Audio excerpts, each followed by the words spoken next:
Racing Forum. Hagdang Bato on top. Jackie Jonathan Hernandez saying, wait, there's more as they come up to the final 200.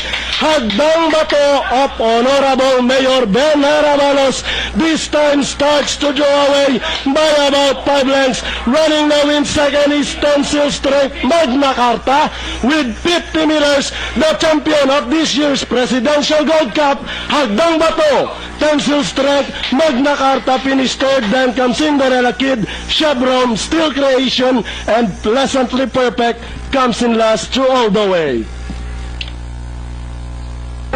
Okay, winning time for that race. 2 minutes, 9 seconds flat para sa distansyang 2,000 meters. Quatos, 25 and a fraction, 25 and a fraction, 24 and a fraction, last quarter of 28 and a fraction.